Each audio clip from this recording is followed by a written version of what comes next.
नमस्कार दोस्तों, स्वागत है आप सबका। आज हम HPPSC के लिए एक बहुत ही इम्पोर्टेंट टॉपिक कुल्लू को A to Z कवर करने वाले हैं। हम इसकी ज्योग्राफी से शुरू करेंगे और मॉडर्न हिस्ट्री तक जाएंगे बिल्कुल डिटेल में। ये सेशन इस तरह से डिज़ाइन किया गया है कि आपके प्रीलिम्स और मेंस दोनों की तैयारी एक साथ हो जाए। तो चलिए सबसे पहले एक नज़र डालते हैं कि आज हम क्या-क्या कवर करने वाले हैं। हम शुरू करेंगे जियोग्राफिकल लैंडस्केप से, फिर कल्चर, सोसाइटी और इकोनॉमी को समझेंगे। इसके बाद हम हिस्ट्री में डाइव करेंगे। एंशिएंट कुल्लू के ओरिजिन्स, पाल डायनेस्टी का शासन, फिर सिंह डायनेस्टी का एरा और आखिर में मॉडर्न हिस्ट्री में कुल्लू का रोल। ये 6 सेक्शंस आपके प्रीलिम्स और मेंस दोनों के लिए कंप्लीट नोट्स का काम करेंगे। तो आइए शुरू करते हैं। Okay, so let's begin with Section 1 Geographical Landscape. देखिए, किसी भी जगह की हिस्ट्री को समझने के लिए ना सबसे पहले उसकी ज्योग्राफी को समझना पड़ता है। ये ज्योग्राफी ही वो स्टेज है जिस पर हिस्ट्री का पूरा ड्रामा प्ले होता है। कुल्लू के केस में यहाँ के पहाड़, नदियाँ और पासेस, इन्होंने ही उसकी कहानी को शेप किया है। तो चलिए पहले इस स्टेज को ही अच्छे से समझ लेते हैं। मैप बेस्ड क्वेश्चंस के लिए कुल्लू की बाउंड्रीज बहुत इंपॉर्टेंट है, तो जरा ध्यान दीजिए। इसके नॉर्थ और नॉर्थ ईस्ट में है लाहौल एंड स्पीति, जो रोहतांग पास से जुड़ा हुआ है। ईस्ट में किन्नौर, साउथ ईस्ट में शिमला और वेस्ट में कांगड़ा डिस्ट्रिक्ट। अब देखिए, ये बाउंड्री सिर्फ एडमिनिस्ट्रेटिव नहीं है, इनकी वजह से ही कुल्लू का कल्चर और हिस्ट्री भी इन पड़ोसी इलाकों से हमेशा प्रभावित हुई है। कुल्लू की लाइफलाइन है ब्यास रिवर और उसकी सहायक नदियां यानी ट्रिब्यूटरीज। मेंस के लिए इनके मीटिंग पॉइंट्स यानी संगम स्थल बहुत इंपॉर्टेंट है। फॉर एग्जाम्पल, पार्वती रिवर जो मंतलाई झील से निकलती है, ब्यास से भुंथर में मिलती है। सेंज रिवर जो सुपाकुनी पीक से निकलकर आती है, लारजी में ब्यास से मिलती है। समझना ये है कि ये रिवर सिस्टम्स ही यहाँ की एग्रीकल्चर और सेटलमेंट पैटर्न्स का आधार है। अब ये टेबल देखिए, ये कुल्लू की इंपॉर्टेंट वैलीज और पासेस को समराइज करता है। पासेस यानी दर्रे हमेशा से ही स्ट्रेटेजिक रहे हैं। खास तौर पर रोहतांग पास पर ध्यान दीजिए, जो कुल्लू को लाहौल स्पीति से जोड़ता है। ये एक एंशिएंट ट्रेड रूट भी था। और जलूरी पास जो इनर और आउटर सिराज को कनेक्ट करता है, ये लोकल एडमिनिस्ट्रेशन और कनेक्टिविटी के लिए बहुत ही महत्वपूर्ण था। ये है कुल्लू डिस्ट्रिक्ट के कुछ important lakes. Match the following type questions के लिए इनके नाम याद रखना जरूरी है। इनमें से कुछ प्रमुख हैं: मंतलाई जो पार्वती रिवर का सोर्स है, भृगु लेक जो भृगु ऋषि से एसोसिएटेड है, और सिरौल सार जो जलोरी पास के पास है। हर झील की अपनी एक मिथोलॉजिकल या जियोग्राफिकल इंपॉर्टेंस है, जिसे हमें ध्यान में रखना। ठीक है, अब आते हैं सेक्शन 2 पर, कल्चर, सोसाइटी एंड इकोनॉमी। हमने ज्योग्राफी देख ली, अब देखते हैं कि उस ज्योग्राफी में इंसानों ने क्या संस्कृति और अर्थव्यवस्था बनाई, जिसके वजह से कुल्लू को वैली ऑफ द गॉड्स कहा जाता है। अगर मेंस में टूरिज्म पोटेंशियल पर क्वेश्चन आए तो हॉट स्प्रिंग जरूर मेंशन करें, जैसे मणिकरण जो पार्वती रिवर के किनारे हैं और अपनी रिलीजियस सिग्निफिकेंस के लिए जाना जाता है, और वशिष्ठ जो ऋषि वशिष्ठ से जुड़ा है। साथ ही देओ तिब्बा और इंद्र किला जैसे पीक्स यहाँ के ट्रेकिंग रूट्स और नेचुरल ब्यूटी के लिए इंपॉर्टेंट है। कुल्लू अपने फेयर्स और टेम्पल्स के लिए भी जाना जाता है। कुल्लू दुशहरा के बारे में हम आगे डिटेल में बात करेंगे। प्रीलिम्स के लिए बजेश्वर महादेव टेम्पल का 8th सेंचुरी पिरामिडल स्टाइल याद रखें। एग्जामिनर इस तरह के आर्किटेक्चरल डिटेल्स पर फोकस करते हैं। और नग्गर में स्थित हिडिंबा देवी टेम्पल जो पांडवों से जुड़ा है, ऐतिहासिक रूप से बहुत महत्वपूर्ण। अब देखिए, नाटी कुल्लू के ट्रेडिशनल फोक डांसेस का एक कलेक्टिव नाम है। ये कोई एक सिंगल डांस नहीं, बल्कि खराइत, फिली और लूडी जैसे कई फॉर्म्स का समूह है। ये एक कम्युनिटी डांस है जो सोशल गैदरिंग्स, फेयर्स और फेस्टिवल्स का एक अनिवार्य हिस्सा है। ये कुल्लू की सामूहिक भावना को दर्शाता है। ये फैक्ट काफ़ी इंटरेस्टिंग है और मेंस के लिए एक बेहतरीन एग्जाम्पल बन सकता है। 2016 में बेटी है अनमोल कैंपेन के तहत लगभग 10,000 महिलाओं ने एक साथ नाटी परफॉर्म करके गिनीज वर्ल्ड रिकॉर्ड बनाया। इससे आप कल्चर को सोशल मैसेजिंग से कनेक्ट करने के लिए अपने आंसर में यूज़ कर सकते हैं। It adds a lot of value. Economy से जुड़े ये तीनों पॉइंट्स प्रीलिम्स के लिए फैक्चुअल गोल्ड माइंस हैं। भोट्रिको का एस्टैब्लिशमेंट ईयर है 1944 और ये कोऑपरेटिव मूवमेंट का एक सफल उदाहरण है। एप्पल कल्टिवेशन, जिसके पायनियर कैप्टन RC ली थे, इसने कुल्लू की इकोनॉमी को बिल्कुल ट्रांसफॉर्म कर दिया। और फार्म्स की लोकेशन याद रखें, शीप ब्रीडिंग फार्म नागवाइन में और अंगोरा रैबिट फार्म मोहाल में। अब हम सेक्शन 3 में कुल्लू के एंशिएंट ओरिजिन्स को ट्रेस करेंगे। यहाँ से हिस्ट्री का कोर पार्ट शुरू होता है। देखते हैं कि पुराणों और ऐतिहासिक ग्रंथों में कुल्लू का क्या वर्णन मिलता है। एंशिएंट टेक्स्ट में कुल्लू को अलग अलग नामों से जाना जाता था। विष्णु पुराणा और रामायणा में इसे कुलंतपीथा कहा गया है, जिसका अर्थ है the end of the habitable world, यानी रहने लायक दुनिया का अंत। इससे पता चलता है कि एंशिएंट इंडिया के लोग इस रीजन को कितना रिमोट मानते थे। टिबेटन क्रॉनिकल्स में इसका नाम न्यूनटी मिलता है और 7th century Chinese traveller Hiuen Tsang ने इसे क्यूलूते कहा। Mains perspective.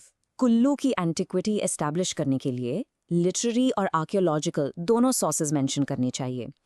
लिटरेरी सोर्सेज में पुराणास के अलावा पाणिनि और कल्हना की राजा तरंगिणी भी हैं, लेकिन सबसे सॉलिड प्रूफ है वीरयशस्या का 100 AD का कॉइन।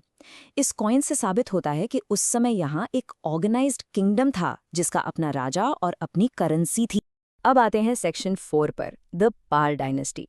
ये कुल्लू की पहली डॉक्यूमेंटेड रूलिंग डायनेस्टी मानी जाती है। देखते हैं कि इसकी स्थापना किसने की और इसके दौरान कैपिटल्स कहाँ-कहाँ शिफ्ट हुई।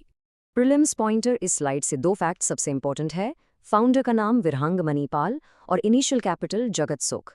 उन्होंने 2nd सेंचुरी AD में यहाँ के लोकल चीफ्टन्स यानी ठाकुर्स और राणास को हराकर कुल्लू स्टेट की स्थापना की। ये एक बाहरी शक्ति द्वारा लोकल पावर्स को सबड्यू करने का एक क्लासिक एग्जाम्पल है।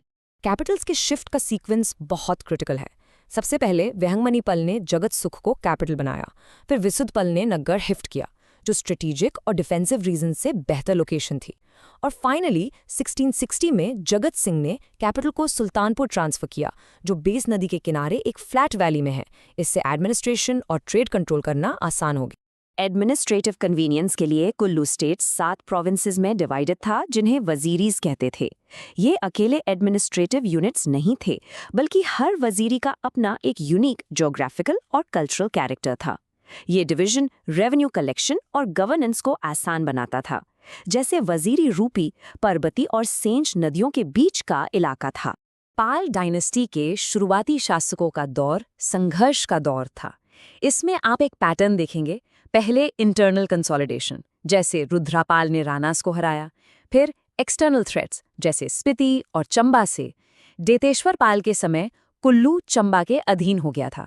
बाद में जारेश्वर पाल ने बुशहर की मदद से इसे आज़ाद कराया, जो उस समय की रीजनल अलायंसेस को दर्शाता है। इस दौर में कुल्लू के रिलेशंस दूर दराज के इलाकों जैसे लद्दाख, तिब्बत और दिल्ली सल्तनत से भी रहे।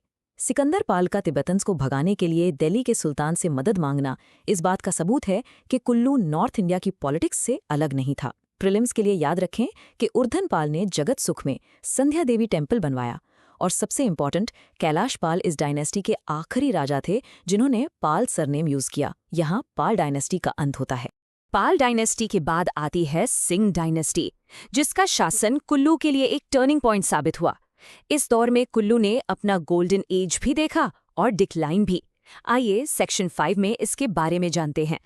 यहाँ से सरनेम पाल से सिंह में चेंज होता है।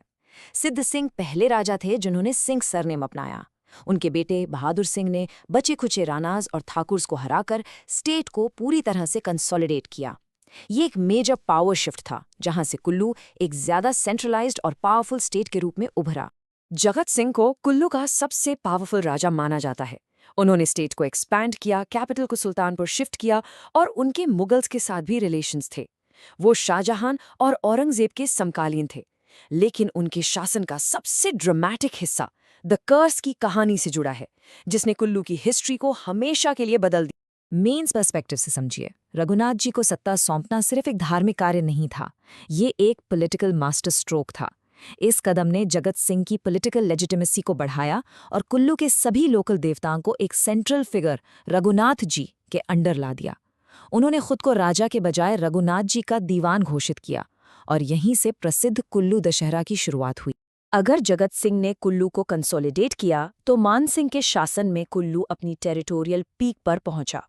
उन्होंने मंडी को हराया और ड्रंक की नमक की खानों पर कब्जा किया, जो एक बड़ी इकोनॉमिक जीत थी। उनके समय कुल्लू का एरिया लगभग 10,000 स्क्वायर माइल्स तक फैल गया था। उनकी विजय और उनकी आकस्मिक मृत्यु दोनों ही एग्जाम के लिए इम्पॉर्टेंट है। मानसिंह के बाद कुल्लू में डिक्लाइन का दौर शुरू हुआ। जयसिंह और तेहरी सिंह जैसे कमजोर शासकों के समय इंटरनल रिवोल्ट्स और इंस्टेबिलिटी बढ़ गई। वजीर ज्यादा पावरफुल हो गए। तेहरी सिंह का बैरागीज को आर्मी में भर्ती करना उनकी डेस्पिरेशन दिखाता है। यहाँ से स्टेट की शक्ति कमजोर पड़ने लगी। आइए अब आखिरी सेक्शन 6 में चलते हैं।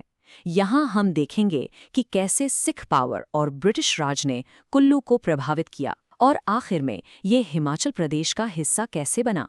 19वीं सेंचुरी में कांगड़ा के संसार चंद और पंजाब के महाराजा रंजीत सिंह के कारण कुल्लू की सॉवरेनिटी खतरे में पड़ गई। 1809 के बाद बिक्रम सिंह के शासन में कुल्लू औपचारिक रूप से सिख एम्पायर के अधीन आ गया और उसे सालाना 40,000 रुपए का ट्रिब्यूट देना पड़ा। यहाँ से कुल्लू की आज़ादी का अंत शुरू हो गया। यहाँ ये याद रखना जरूरी है कि अजीत सिंह कुल्लू के आखिरी डिफैक्टो इंडिपेंडेंट रूलर थे। 1840 में सिख्स ने उन्हें गद्दी से हटा दिया। इसके बाद सिर्फ वजीरी रूपी एक जागीर के रूप में बची, बाकी पूरा कुल्लू डायरेक्ट सिख कंट्रोल में आ गया। ये कुल्लू के ऐतिहासिक राज्य का अंत था। यह सीक्वेंस प्रीलिम्स के लिए बहुत इंपॉर्टेंट है। फर्स्ट एंग्लो सिख वॉर के बाद 1846 में ट्रीटी ऑफ लाहौर साइन हुई। इस ट्रीटी के जरिए कुल्लू सिख शासन से निकलकर ब्रिटिश कंट्रोल में आ गया। अंग्रेजों ने इसे कांगड़ा डिस्ट्रिक्ट का एक सब डिवीजन बना दिया। इस तरह सत्ता का ट्रांसफर सिख एम्पायर से ब्रिटिश एम्पायर को हो गया। 1857 के विद्रोह में कुल्लू का रोल लिमिटेड था, लेकिन प्रताप सिंह का रिबेलियन का प्रयास इंपॉर्टेंट है। वो गद्दी के दावेदार थे और उन्होंने इस मौके का फायदा उठाकर अंग्रेजों के खिलाफ विद्रोह करने की कोशिश की। लेकिन इस प्लान को फेल कर दिया गया और प्रताप सिंह को उनके साथी के साथ फांसी दे दी गई, जिससे ब्रिटिश ने यहाँ अपनी पकड़ और मजबूत कर ली। ये टाइमलाइन कुल्लू के हिमाचल प्रदेश में इंटीग्रेशन को दिखाती है। इसकी डेट्स प्रीलिम्स के लिए बहुत इंपॉर्टेंट है। 1960 में लाहौल एंड स्पीति अलग डिस्ट्रिक्ट बना, 1963 में कुल्लू पंजाब का डिस्ट्रिक्ट बना और आखिर में 1 नवंबर 1966 को पंजाब के रीऑर्गेनाइजेशन के बाद ये हिमाचल प्रदेश का जिला बन गया, जैसा कि हम इसे आज जानते हैं। तो इस पूरे एक्सप्लेनर के बाद ये सवाल आपके मेंस आंसर राइटिंग के लिए है। सोचिए, कुल्लू की डेस्टिनी को सबसे ज्यादा किसने शेप किया? उसकी स्ट्रेटेजिक ज्योग्राफी और पासेस ने, जगत सिंह जैसे शक्तिशाली शासकों ने, या फिर सिख और ब्रिटिश जैसी बाहरी ताकतों के आक्रमण ने? इन तीनों फैक्टर्स को एनालाइज करके अपना एक स्ट्रक्चर्ड आंसर बनाने की कोशिश कीजिए। अगले सेशन तक कीप लर्निंग। जय हिंद।